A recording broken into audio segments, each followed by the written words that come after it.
active or tinatawag natin athletes.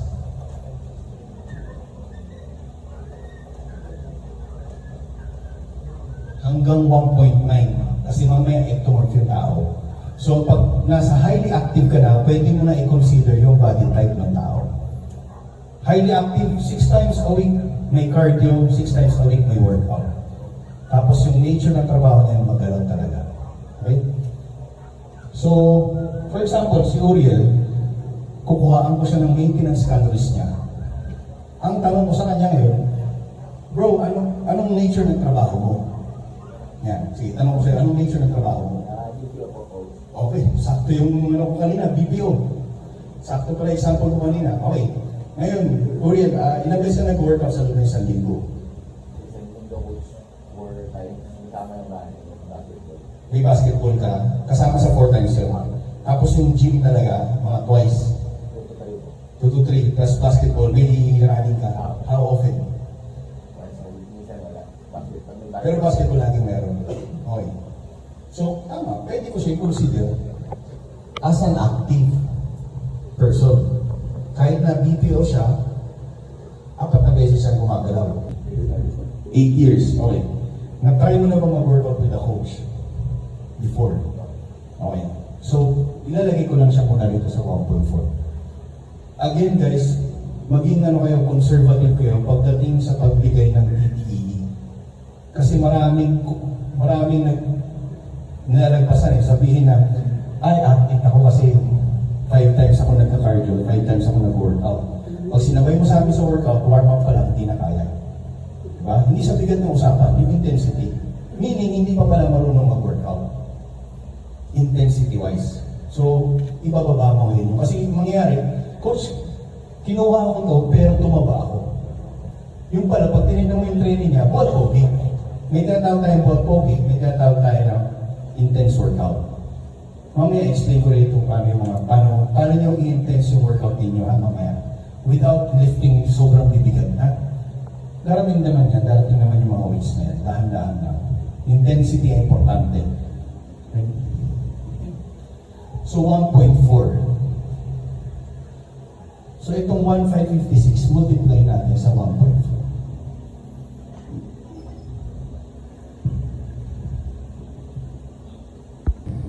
Ibig sabihin, buhay na siya dyan. Nag-adjust na yung katawan.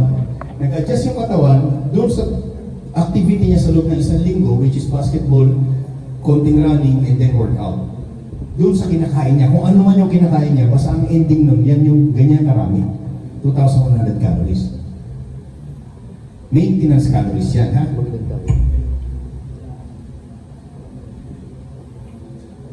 Importante ngayon, alam na natin kung ano yung starting point ng Uriel. Ngayon, magre-request si Coach. For example, kaming dalawa, magko-coaching kami. Magre-request siya sa akin, Coach, gusto kong lumaki, tumaas yung muscle mass ko. Or sabihin na natin na, Coach, gusto ko munang tumaas yung timbang ko. Okay? Maintenance calories to maintain yung weight. Gusto mong tumaas yung timbang niya, ano gagawin natin? Surplus. Ibig sabihin, dadagdagan mo to. Plus. Diba? Kahit 250 conservative lang. So mangyayari, nagiging almost 2.5 calories siya or 2.4 calories. 2.450, halos gano'n. So pag ginawa niyo yung 2.450 calories, the same yung activity niya. Same lang, wala tayong mabagoy. Tataas yung timbang ngayon niya. Ngayon, gusto niyang bumaba yung timbang niya. Coach, gusto kong bumaba yung timbang mo, minus 250. So magiging 1,950 ka na lang. Pero yung activity mo, hindi ko gagalawin. Gawin mo yung basketball mo, gawin mo yung running mo, gawin mo yung klase ng training na ginagawa mo 3 times a week.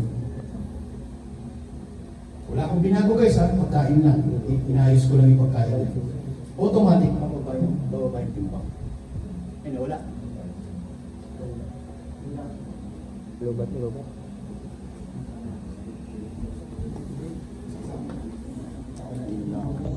Ha? Manong na daw yung mga Mahal na. Hindi, naka-prep lang kasi. Nakawalan kayo. Malinis pa. Anyway. So guys, tandaan yung binabanggit ko. Weight. Weight, ha? Babaguhin natin yung weight. So, sa mga nagsisimula, pwede nyo gawin sa mga kliyente nyo. Ganun lang kasimple. 19 calories. Paano mo mag-track ng 19 calories? Gamitin nyo yung application. Sino familiar sa mga application dito, sa cellphone? Ba, yan yung ginagamit ngayon. Yung iba nga, pinipicture na lang yung pagkain, lalabas ng calories. Kasi approximately lang yan. Importante, nandun ka lang sa ballpark ng number. Hindi naman kailangan sobrang eksakto. Okay? Ngayon, punta tayo sa medyo mas mahirap na part. Coach, ang binanggit mo is weight lang. Hindi natin pinag-usapan, gusto ko lumaki yung muscle mo ba yung body fat. Ngayon, kung gusto ninyo, tumaas yung muscle mass niya. Okay? Tumaas yung muscle mass niya, bumaba yung body fat niya. Anong gagawin natin? Yung maintenance calorie, ito macronutrients. Hindi ko ginawa kanina yun. Meaning, pwede kang kumain ng 19 calories, 2 Big Mac lang yan. Diba? 1 Big Mac is 800 calories. So 1.6 yung dalawa. Samahan mo na 2 fries, na regular fries.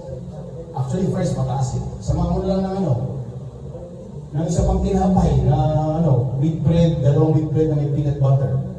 Pasok na yung 1.9. Okay, bababa na yung timbang mo nun. Diba? Pero anong difference nun sa naka-macronutrient counting? Ang difference naman nun kasi bababa yung timbang mo, pero magulo yung body composition mo.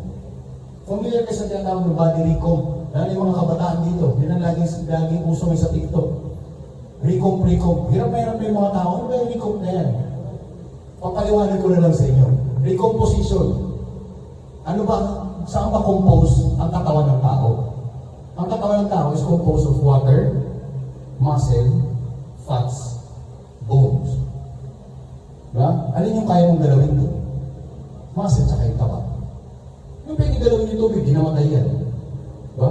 Huwag kami ng tubig. Walang ganun. Yung taba, pwede mong pawabain. Pwede mong patakasin yung muscle mass.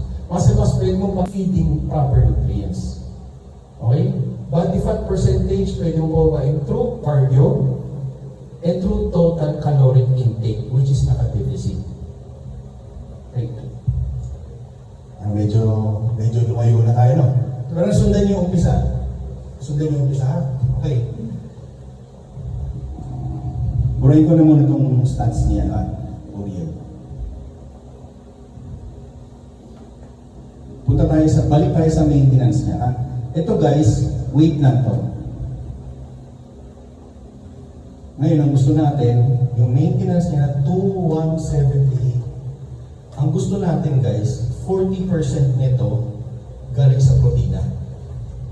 Okay? 40% niyan galing sa carbohydrates.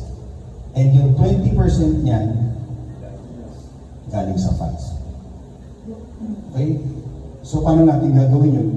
Multiply nyo lang 2,178 times 0.40, 0.14, 0.20.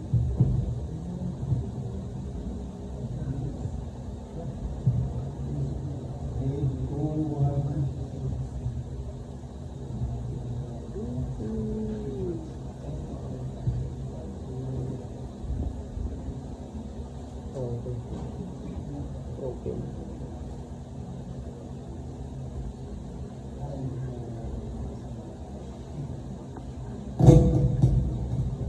Okay. So guys, ibig sabihin, 871 calories na galing sa 2178, lahat yan galing sa protina. Hindi yan macros. Calories from 4 calories. E di-divide natin to sa 4. 1 gram of carbohydrates is 4 calories. I-divide mo ulit sa 4. Yung fats is 9. Okay? 1 gram of fat is equivalent to 9 calories. So itong calories from fat na to, i-divide mo ngayon sa 9.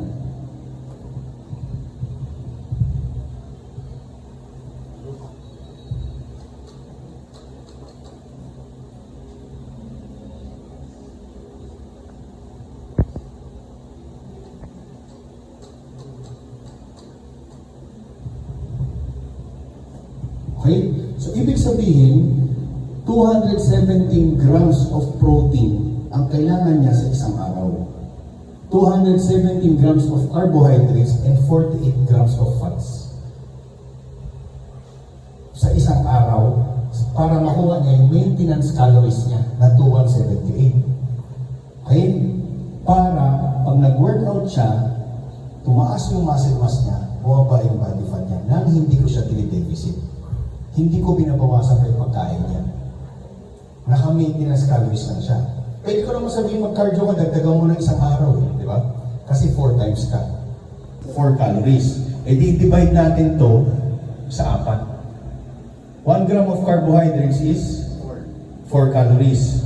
I-divide mo ulit sa 4. Yung fats is 9. Okay? 1 gram of fat is equivalent to 9 calories. So itong calories from fat na to, i-divide mo ngayon sa 9.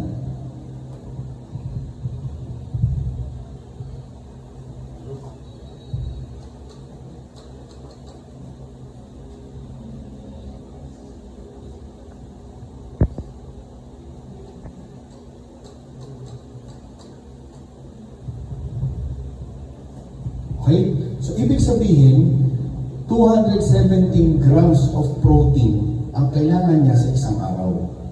217 grams of carbohydrates and 48 grams of fats. Sa isang araw, para makuha niya yung maintenance calories niya na 2178. Okay? Para pag nag-workout siya, tumaas yung muscle mass niya, bumaba yung body fat niya, nang hindi ko siya tinideficit. Hindi ko binabawasan pa yung pagkain niya. Naka-maintenance calories lang siya. Pwede ko naman sabihin mag-cardio ka, dagdagan mo ng isang araw, di ba? Kasi 4 times ka.